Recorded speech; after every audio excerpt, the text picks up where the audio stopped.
Good morning to all. I hope you all are fine. In this video we start chapter 1 of class 10. The chapter name is real numbers. सबसे पहले हम देखेंगे कि आपके exercise 1.1 के अंदर कौन कौन से टॉपिक अपन कवर करेंगे. ठीक है. सबसे पहले very important topic is Euclid division lemma. हमने ये यूक्लिड का जो नाम है ना वो क्लास 9th में भी सुन रखा है. ठीक है. अगर अपन बात करें रियल नंबर्स की तो रियल नंबर्स क्या होता है, एक बार अपन 9th का जो पढ़ा हुआ है वो रिकॉल करते हैं. रियल नंबर होते हैं collection of rational plus irrational numbers. ठीक है. और रैशनल नंबर कौन से होते हैं, which can be written in the form of p upon q, and what is irrational, which can not be written in the form of p upon q. ठीक है. अब बात आती है यूक्लिड डिवीजन लेमा की. तो अगर हम लोग रियल नंबर्स की बात करें तो उसमें रैशनल नंबर भी इंक्लूड होंगे और इरेशनल भी होंगे, क्योंकि ये डिवीजन लेमा है तो किस पे एप्लीकेबल है, डिवीजन पे, है ना, डिवाइड पे एप्लीकेबल है. मैंने यहाँ पे शॉर्ट में स्टेटमेंट लिखा है कि अगर हम दो नंबर लेते हैं, है ना, जहाँ पे हम लोग कि अगर हमारे पास गिवन हो हमको दो positive integers that is a b, जहाँ पे ए बी का रिलेशन कैसा होना चाहिए कि a is greater than b होना चाहिए. फाइन. तो there exist unique positive integers q and r. तो वहाँ पे दो यूनिक पॉजिटिव इंटीजर्स एग्जिस्ट करते हैं जिसको हम क्यू एंड आर बोलते हैं, जो सेटिस्फाई करते हैं हमारे स्टेटमेंट को. दैट इज जो हमारा ए होगा ना वो किसके इक्वल होगा, बी क्यू प्लस आर के, जहाँ पे आर है उसकी लिमिट जो होगी वो 0 to b के इन बिटवीन होगी. ठीक है.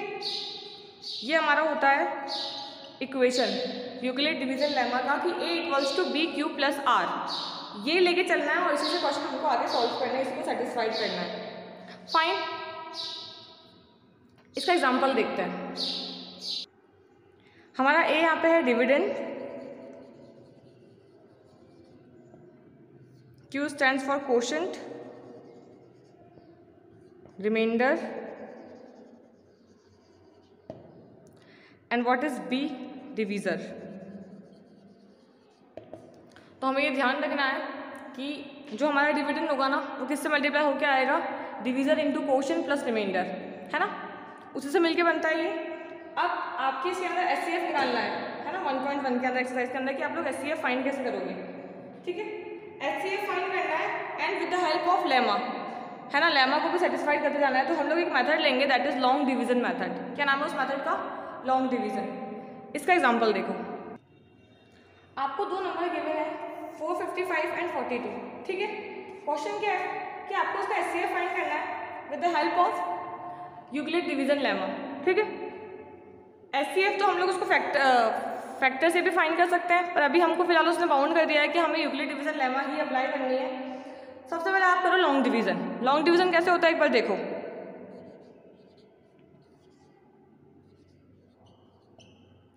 ऐसे 42 को मुझे 455 से मल्टीप्लाई करना है, सॉरी डिवाइड करना है. ठीक है. कम से कम ये कितनी बार इससे डिविजिबल है, एटलीस्ट 10 टाइम्स, बिकॉज माइनस किया ये आया, है ना. नॉर्मल डिवीजन अपन ऐसे करते हैं, बट इसके अंदर क्या है, अपन पॉइंट लगा के जीरो पुट नहीं करेंगे. इसके अंदर अपन क्या करेंगे, अब ये तो हमारा बन गया डिवीजर और ये बन गया हमारा डिविडेंड, इसको अपन डिविडेंड वाले पार्ट में ले लेंगे. ये हो गया. ठीक है. ऐसे करते जाना है. जो पहले डिवीजर था ना वो बाद में डिविडेंड बन जाएगा.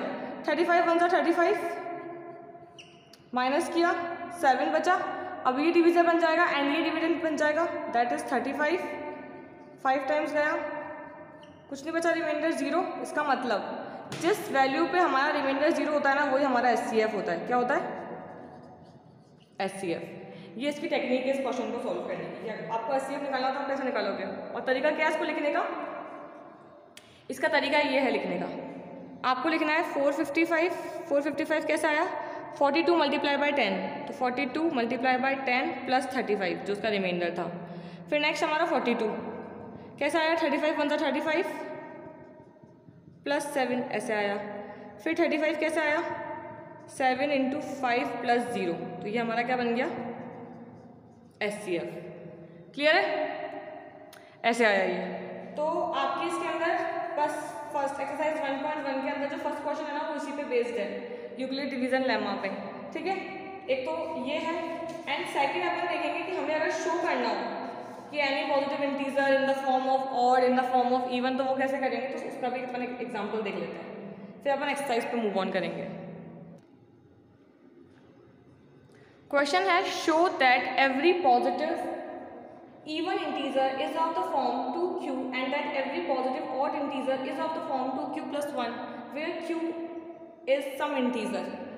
सी अगर इसने बोला ना वहाँ पे आपको कि q वगैरह के फॉर्म में लेना है, इसका मतलब हमको सॉल्व कैसे करेंगे, लेमा से, है ना, यूक्लिड डिवीजन लेमा से. आपको पता है कि लेमा क्या होती है, a is equals to b q plus r, है ना, ये लेमा होती है. तो अब आपको ये शो करना है कि एवरी पॉजिटिव इवन इंटीजर्स कौन से होते हैं, जो 2 के मल्टीपल होते हैं या 2 से डिविजिबल होते हैं. मल्टीपल तो नहीं पर डिविजिबल तो होते ही होते हैं, है ना, जिनका डिवाइड 2 में जाता है, that is even and otherwise odd. Fine. तो आपको ये शो करना है कि इवन इंटीजर्स को हम 2q से रिप्रेजेंट करें एंड पॉजिटिव ऑड इंटीजर्स को हम रिप्रेजेंट करें 2q प्लस 1 से. तो हम लोग कैसे करेंगे, सबसे पहले हम लोग स्टार्ट कहाँ से करेंगे, लेट ए, जो हम लोग ए लिखते हैं ना उसके अंदर, let a b any positive integer. अब सी, उसने हमको ना 2q दे रखा है, तो अगर हम लोग लेमा की बात करें तो हमको ये पता है ये फॉर्मेट होता है. तो q के साथ जो होगा वो किसको रिप्रेजेंट करेगा, b को. तो हमारा b क्या हो गया यहाँ पे, हमारा b हो गया 2, है ना, वो हमें गिवन है and b equal to 2.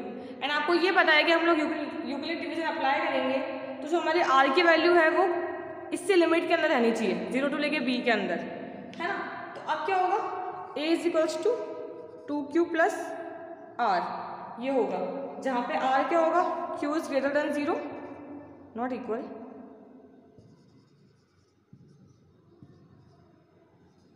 And जो हमारा r होगा वो 0 और 2 के बीच में ही होगा, यानी कि r आप ये तो या तो 0 ले सकते हो या फिर 1 ले सकते हो. ठीक है, तो आप एक बार r लो 0 और एक बार r लो 1. ठीक है, तो क्या हो जाएगा आपका ये 2q और 2q प्लस 1. तो अपन क्या बोलेंगे कि if a is the form 2q then a is a even integer. अगर ये 2q फॉर्म कर रहा है तो ये क्या है, इवन इंटीजर है, और अगर ये 2q प्लस 1 फॉर्म कर रहा है तो ये क्या है, ऑड इंटीजर है. ये बात समझ में आई. ठीक है, ऐसे होता है.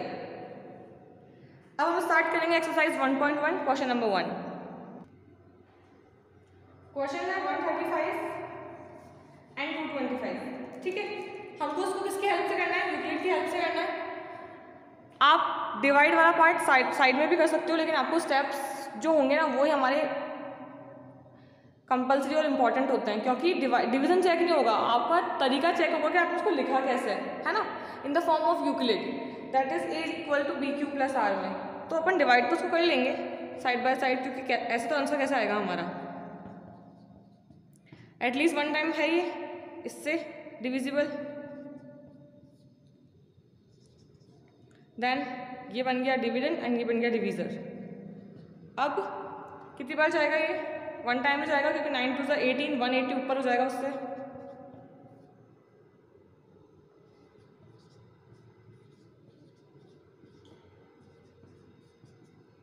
हमारी वैल्यू इस पे 0 हुई है, किस पे, 42 पे. तो ये हमारा क्या हो गया, HCF. अब इसके स्टेप लिखेंगे हम, है ना. ये डिविडेंड है तो ये बाहर जाएगा,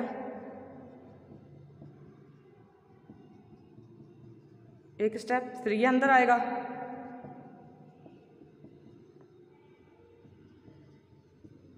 फिर ये. तो अब इस पे हमारा वैल्यू 0 हो गया, तो ये हमारा क्या हो गया, HCF. ठीक है, ये हमारे स्टेप्स हो गए. आपको लिखना है इसको वहाँ पे कि HCF इक्वल्स टू 45. फाइन. इसके बाकी के दोनों क्वेश्चन आप कर लेना. तो सेकंड वाला मैं करवा देती हूँ, थर्ड वाला आप कर लेना. 196 एंड 38220 डिवाइड करते हैं, क्योंकि थोड़ा बड़ा है ना ये, इसलिए अपन पहले डिवाइड करते हैं इसको.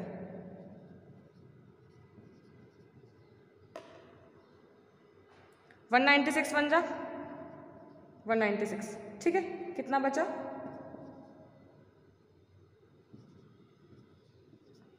अपन उसको सिंपल डिवाइड जैसे करेंगे, क्योंकि ये वैसे पॉसिबल नहीं होगा, क्योंकि इतना बड़ा नंबर हमारे पास पॉसिबल नहीं है. अभी जाएगा 9 टाइम्स, दैट इज 1764. माइनस किया 980 आया, ये गया 5 टाइम्स, ये आया 980 एंड 195 पे इसकी वैल्यू 0 हुई है तो उसका पूरा आंसर क्या हो जाएगा हमारा 195। और ये एक ही स्टेप का है। कैसे? इसकी लेमा क्या बनेगी? इसकी लेमा सिंपल सी बनेगी,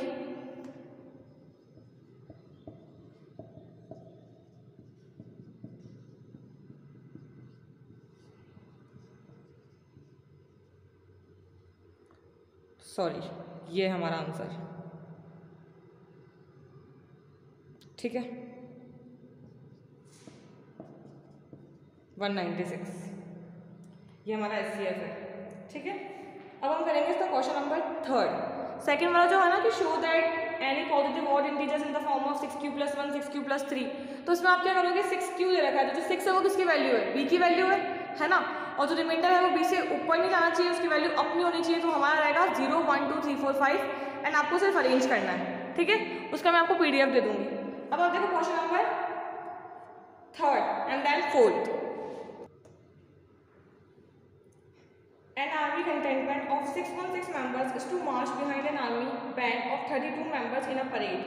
The two groups are to march in the same number of column. What is the maximum number of column in which they can march? है ना, आपको ये बताना है कि अगर ये 32 के ग्रुप्स में 32 मेंबर के ग्रुप में मार्च करेंगे तो 616 मेंबर कितने कॉलम के अंदर अपन डिवाइड कर सकते हैं मैक्सिमम, ठीक है। तो यहाँ पे भी क्या जाएगा HCF के लिए सबसे पहले डिवाइड, फिर इसको लेमा में लिखेंगे,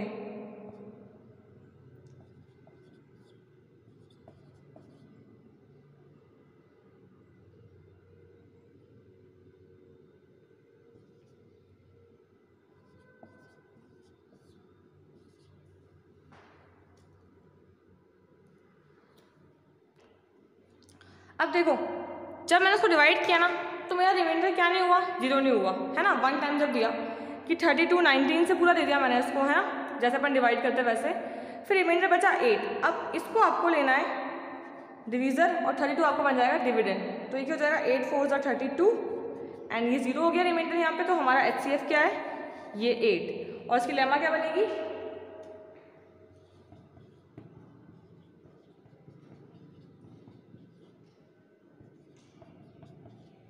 ये नॉट इक्वल टू 0 था, फिर देन अब ये हमारा HCF है, ठीक है। Now question number 4th question है हमारा, use Euclid division lemma to show that the square of any positive integer is either in the form of 3m और 3m + 1 for some integers m।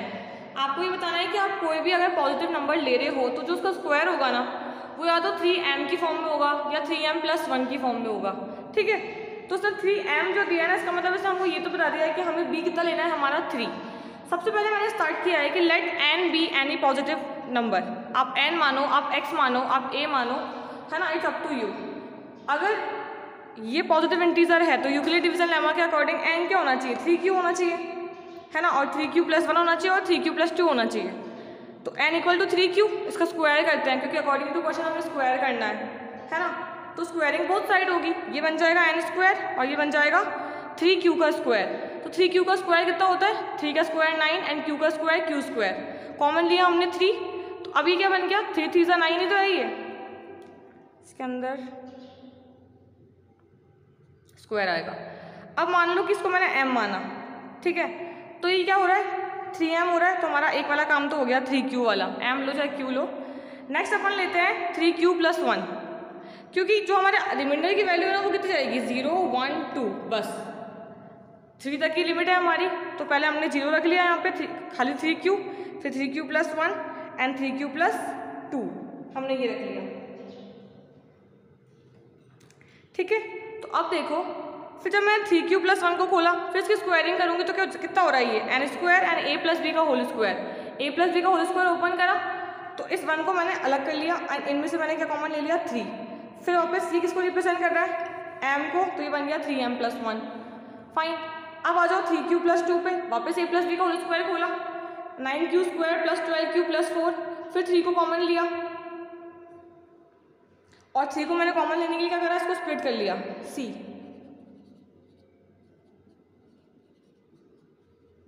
ऐसे तो अब इसमें से कॉमन लूँगी तो यहाँ पे बचा +1 एंड यहाँ पे बचा +1। अभी किसको रिप्रेजेंट कर रहा है वापस, m को, तो it's also in the form of 3m + 1। ठीक है, तो ये क्वेश्चन इंपॉर्टेंट है कि आपको स्क्वायर या क्यूब रिप्रेजेंट करने के लिए देगा। अगर उसने ऐसे बोला कि किसी नंबर का स्क्वायर जो भी नंबर को रिप्रेजेंट कर रहा है वो है, तो हमने नंबर की स्क्वायरिंग कर ली। अगर वो हमें क्यूब करने के लिए बोलता तो हम नंबर का क्यूब कर लेते हैं। ठीक है, आपके नेक्स्ट क्वेश्चन में वही है, वो आप घर पे ट्राई करना। फाइन, हमारी 1.1 एक्सरसाइज खत्म हो चुकी है। नेक्स्ट वीडियो में हम लोग स्टार्ट करेंगे exercise 1.2। Thank you, have a good day.